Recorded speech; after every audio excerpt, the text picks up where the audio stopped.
We've got 2 Michelin Stars, an incredible achievement, and it makes us really proud. The 2-star reputation is all about consistency. I mean, I think my responsibilities here is kind of managing the whole kitchen operation team.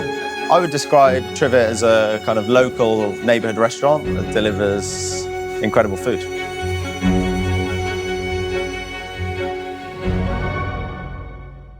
Open 5 days a week, Tuesday to Saturday, so it has that nice, cosy neighbourhood feel. A day at Trivet starts at 8 in the morning. Come in, get changed, put deliveries away, and then I get the coffee on. So we got our Kiss the Hippo, which is a special Trivet blend, which they make for us. So normally I make the coffee first thing in the morning, while the guys are getting on with their morning prep. I'm a little bit of a coffee addict. I need to make sure that it's made properly in the morning. So we just turn that on and we're going to let that drip through and come back in about 10 minutes. So it's 8:30 in the morning. We've got a lovely delivery of large Orkney scallops here. Came in this morning, so we've got Byron, sous chef here, who's going to be preparing the scallops this morning. What we're doing with the scallops here, we're just going to take them all out of their shells. We're going to break them down into 3 parts. We're going to cure and dry the roe, which we're then going to grate over the scallop once it's cooked. With the scallop itself, we're just going to cook on the barbecue. And then with the skirts that you see here, we're just going to roast them off quite heavily. And we're going to infuse that into a scallop broth. We probably go through around 60 scallops a week. Open 5 days a week, Tuesday to Saturday. Doing about 20 to 30 covers for lunch, and then 30 to 40 for dinner. So it has that nice, cozy neighbourhood feel. So we've got a special delivery of these new cups today, which we're going to test out for the morning coffee. See if they're up to it. So Chef Jonny normally arrives around 10 in the morning. Then we have a little catch up, talk through the day. Issa comes in just after and goes through with the front of house their daily tasks. You know, holding 2 Michelin Stars is an incredible achievement and it makes us really proud. It also does give you a lot to keep working towards, and the demands to keep the consistency and to be as good each day and every day to keep moving forward. I think it's, you know, everyone's responsibility in the team to keep driving that. So at the moment I'm just going through all of my sauces. So we infuse them and like rebalance them every day. This is the monkfish sauce. This one's the chicken. This is a red mullet glaze. So it's almost done now, just reducing the last little bit. So it's gonna go on the lunch fish dish.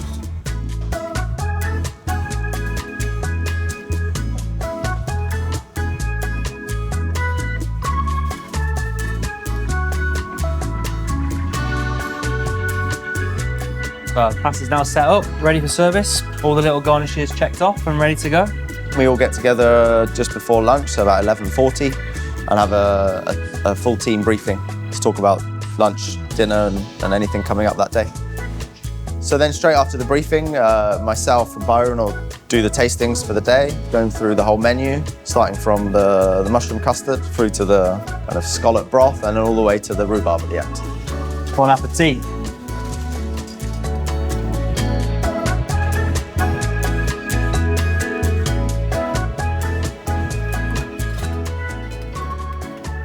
So here we have Chris bringing up the sauces.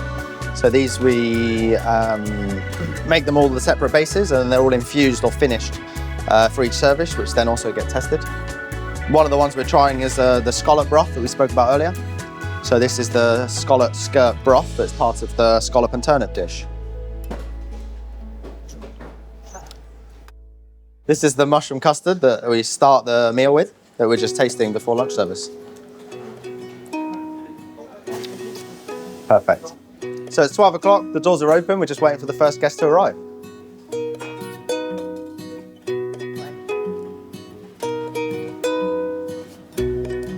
So this is our hot tongue bun. So it's a brioche bun that we've lightly toasted. And then inside is the tongue, so it's Wagyu tongue that we've slow cooked in brine for 2 days. Sliced really thinly and just gently warmed. And then we've put it in there with some blackcurrant mostarda, an anchovy mayonnaise, some pickles, so we've got some radish, cucumber, and then finished with a little bit of dill. This is on our lunch menu. So these are just our confit chicken wings that we've cooked in chicken butter. and aromats for about an hour and a half. And then we've taken the bones out while they're still warm, cleaned them up. Then we've pan-fried them, seared them, get the nice golden crust, and we finish them with a kombu, parsley, and some toasted breadcrumbs. Then to serve, we're just going to serve it with honey mustard mayonnaise that we've then topped with some espelette pepper and just some fresh chives and some chive oil as well.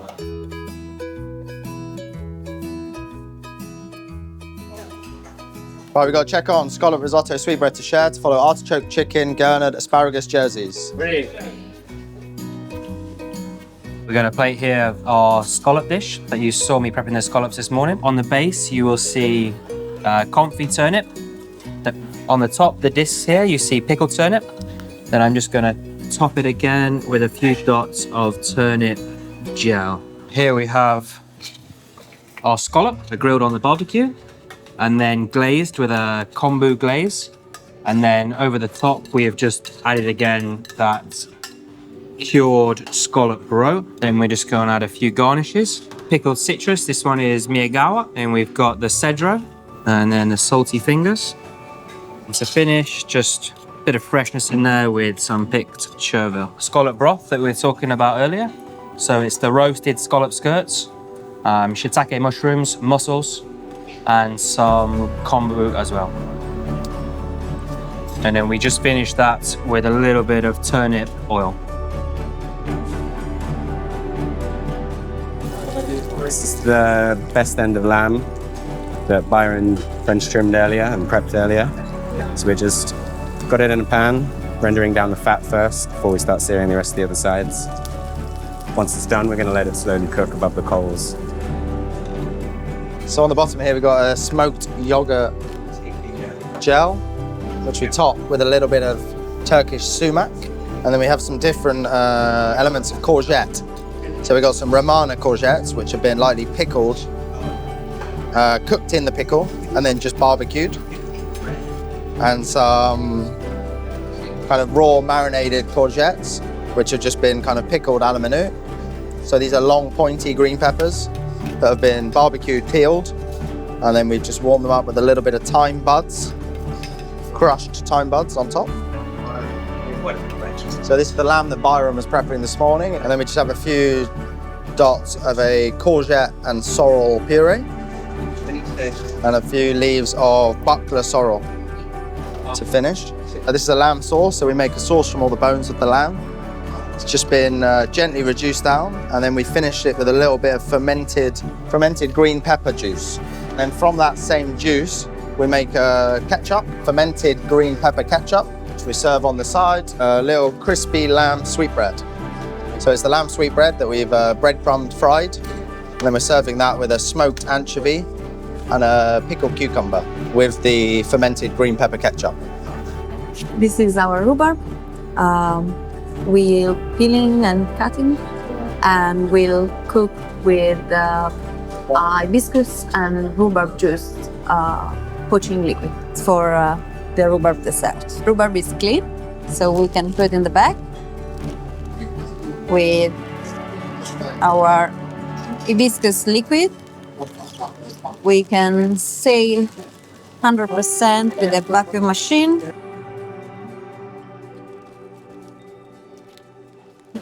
And now we can go in the oven. Steam 85 degrees for around 25 minutes. And now just we need to cut it and put on the plate.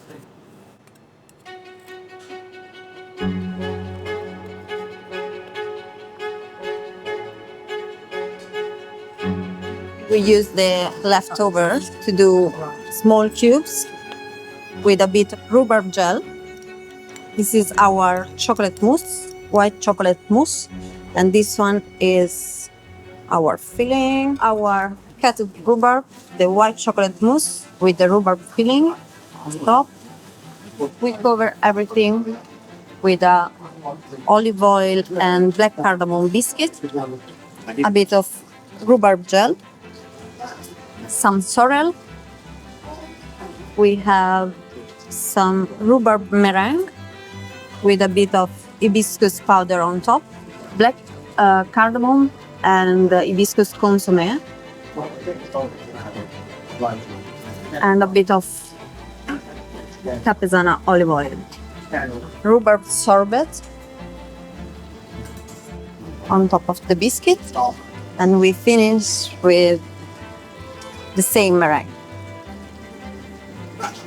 This is our rhubarb dessert, our seasonal dessert.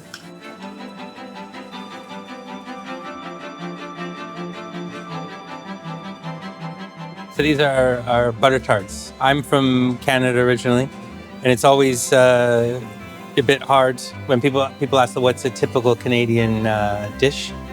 And I think because Canada is such a relatively young country, to get something that's like distinctly Canadian is kind of hard sometimes. This butter tart is quintessentially a Canadian thing, and particularly from the part of Canada I'm from in Ontario, Eastern Ontario, into Quebec a little bit, but that kind of area, that's where this is from. It's pretty simple. I would never have thought to put these on the menu here at my restaurant. But when, Trivet opened in November 2019, so we were closed with COVID like 4.5 months later. And in the early parts of lockdown, when things were still novel and people weren't totally depressed, we would do these online cook-alongs with everyone that worked in the kitchen, because everyone had gone home. Some people were in Mexico, some people were in Italy, some people Spain, all over the place. One person in particular, this Italian woman, Julia, that worked here, and she said, "Chef, we need to have these on our menu when we reopen." So we did it from then on. The maple syrup we put into them, I get sent to me once a year when it's harvested. Comes from Quebec. We're just finishing the 2025 vintage, and we'll be soon moving on to 2026. What you really want, and hopefully we've got it here, is like, so you get this, like, the filling is almost like this jelly-like state, right? Kind of a mix of the sugar, the maple syrup, the egg kind of all working together, and cook it just right, and you end up with that. So it's about 2 o'clock. The last guests have just sat down. We're going to finish serving that table, and then we'll be cleaning down, getting ready to do the afternoon mise en place. And that's the last main course that's gone for lunch. So the last guests have just left. The chefs will just be getting ready for dinner service tonight. So that's 3 o'clock. We've just sent the last desserts for lunch. And we're going to start preparing the staff meal today, which Byron's going to take you through. Just got chicken legs that we've marinated overnight in a lemon and herb paste. And we're just going to roast those off with some lovely baby artichokes. So obviously here at Trivet, the relationship between food and wine is massive. You know, the knowledge that Issa brings in terms of wine means that he's working really closely with myself and Jonny to have an impact on the food as well. So welcome to the cellar here at Trivet. Small space, but I think we managed to fit in quite a sizable amount. Everything, as you can see, we can pull out a couple. In the cellar, more than about 5,000 bottles that we have access to. And as we get to the top, we have our hall of Turkish wines from all over. I guess after 5 months here at Trivet, it's really now my chance to, work closely with Jonny and I kind of have my stamp on the menu. Me and Byron are working on a new duck dish. So this is a Sladesdown duck, and we're just testing a few different cooking methods for the duck dish. And we're going to try it alongside the wine that Rob and Issa are recommending to be pairing with the dish. We'll be drinking some 06 Polari Faro from the island of Sicily. 20 years of age, starting to evolve really beautifully. Sweet core of red fruit, elegant sort of dusting of tannins, and a beautiful savoury profile starting to come through. I think should be perfect. So 2 of them are cooked in the stock. Yeah. 2 of them are cooked in the fat. Yeah, but on the plate. But then 1 from each has been seared cold from the fridge and then added to the stock, and one's been put in the stock and then seared after. Okay. Well charred here. I mean, texturally, I think this is probably the best. So basically these 2 are the pre-sears. Yeah. Those 2 are. This is seared cold and then put in the stock. Okay. This is warm up and then seared just before you serve it. So now it's 4:30, we go for star food. So we've got a nice little pasta salad and some chicken tonight. Bye. So then after the staff meal, we'll be setting up ready for dinner service. You know, holding 2 Michelin stars is an incredible achievement and it makes us really proud. It also does give you a lot to keep working towards, and the demands to keep the consistency and to be as good each day and every day to keep moving forward. I think it's, you know, everyone's responsibility in the team to keep driving that, from the commis chefs all the way up to myself, the kitchen, the front of house, and it's a big effort from everyone to keep moving in the same direction and keep trying to be better. At 5:30, we do our evening briefing with the team. So at 6 o'clock, first guest is just coming in and we're gonna have a great service.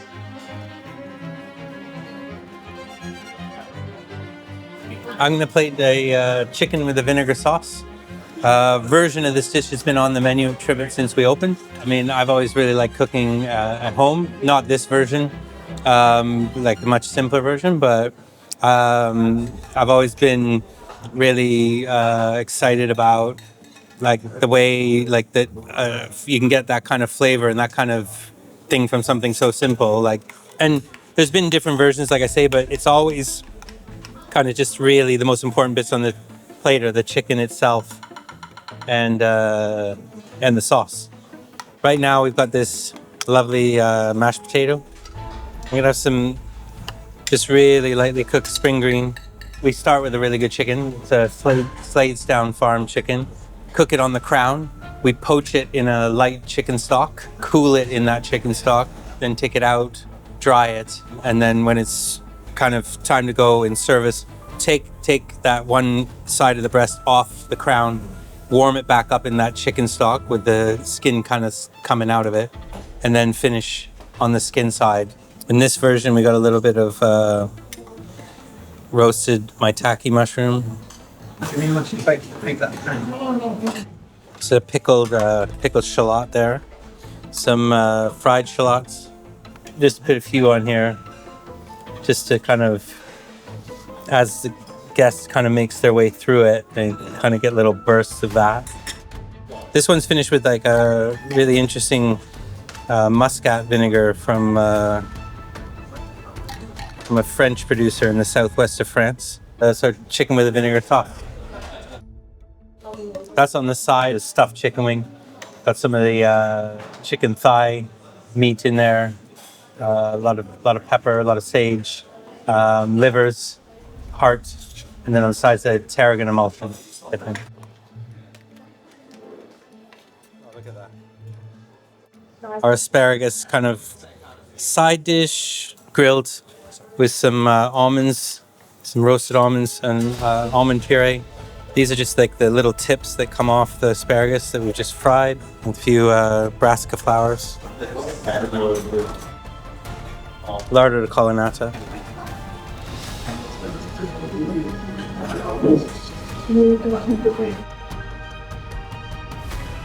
This is our Hokkaido potato dessert. It's been a dessert that's been on the menu since we started in different versions. This is our newest version. Camilla's been working on trying to take the best elements that were there, but I wanted to make it lighter, bring some fresher flavors to it. The idea for the dessert originally came from a trip that Issa and I went on to Hokkaido, northern part of Japan, looking for sake for the restaurant before we opened. It was a long story, but it involved the most amazing baked potato I've ever been served in this little izakaya in Sapporo in Japan, and it was unbelievable. So when we came back, we knew we were going to do something with that moment, but it started out as a starter, and I was trying to make this pastry, like this tart. It was going to have langoustines involved, but the more we worked on the pastry, the more it went in a dessert way. Ultimately, what we've got now is a number of different elements. It's puff pastry, so it's loosely based around a millefeuille. The puff pastry is cooked in a bit of a different way on its side. It kind of expands sideways instead of up. Kind of a mousse on the plate, like a ganache that's made of sake, potato puree, and white chocolate. There's a sake kind of gel on there that's quite powerful. There's a baked potato curd that we make by infusing baked potato skins that come from our mash. We use the skins, we infuse them into the milk and then make a curd from that, so you get that like baked potato skin flavor. We make a potato sugar. Camilla now is going to put on some little grated potato that's been fried and seasoned with like a pink peppercorn sugar, salt. Finish the dish with butter and sake gelato. And that's our Hokkaido potato. So it's 9 o'clock. The last guests have just come in and ordered. After that, we'll be cleaning down, have a little briefing with the guys, talk about tomorrow, and then we go again. When guests leave here at Trivet, we want them to walk away with a massive smile and a really positive attitude, and hopefully the thought to come back as soon as possible. And that's it. Thank you very much for spending the day with us here at Trivet. Now go spend the day with Costas at Lita.